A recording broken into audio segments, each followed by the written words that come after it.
As some of my patients aged, they developed organ dysfunction. So whether that was kidneys or lungs or heart or all of them. And so being able to have a primary care that understands sickle cell disease and having somebody that could help coordinate this incredibly complex patient was really important to me.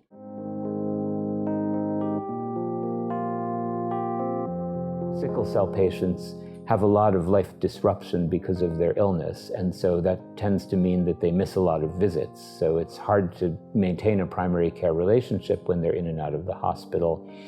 And there are issues with transportation and all kinds of other things that make it hard for them to get to appointments. Oh, I love it.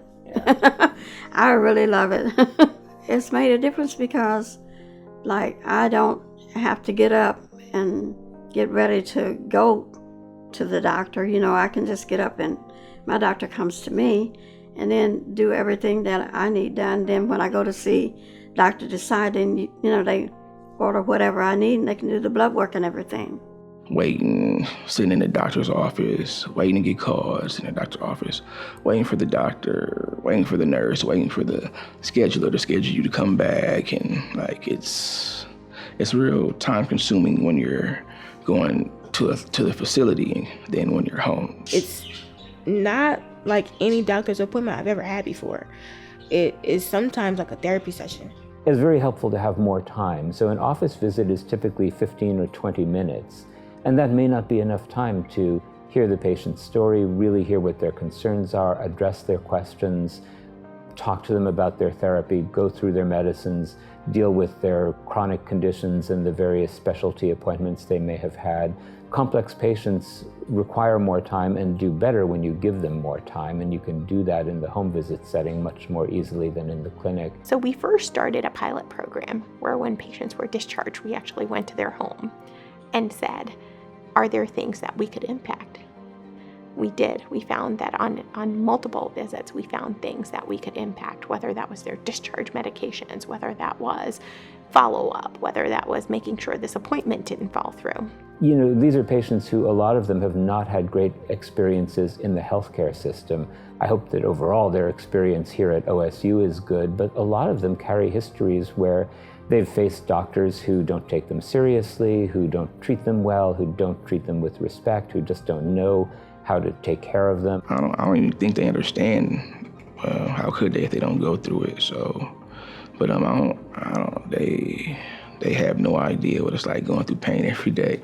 They decided to let another doctor see me. And at the time I had strep throat. And he looked at my throat, but he just kind of played it off. And he didn't run a test or check to see how bad it was or anything, and I had strep throat. And I got really, really sick and went into sepsis. It went into sepsis. And by the time my sister got me there, the doctor said, well, you got her here right on time, because if you had waited any longer, they were going to have to intubate me. So, that was from a doctor that didn't know. It's best if you've got a doctor that has followed you all that time to know what to expect and what not to expect.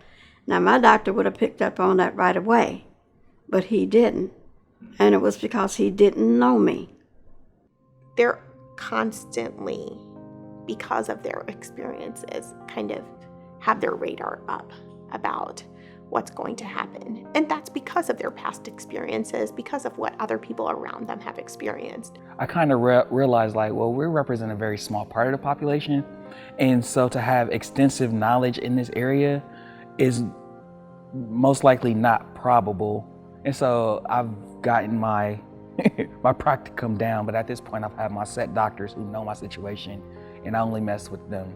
They're somewhat more inclined to take my advice, or at least at least think seriously about my advice when it comes to sticking with their therapies or trying something new, because they know me and because I've taken the trouble to go out to see them and build a relationship. I've found, talking to patients, this idea that somebody cares, that somebody actually cares enough about them to now come out to their home and actually treat them. That's been hugely impactful. I definitely feel like I can trust Dr. Schamess. He definitely cares about his patients. I've discussed things with him that I have never felt comfortable discussing with other doctors out of fear that they would misunderstand or misuse the information that I gave them. And I definitely trust him. And it feels good to have a doctor that I can finally talk to, because I haven't felt that way since I was a child, maybe 9 or 10 years old. It's been a long time.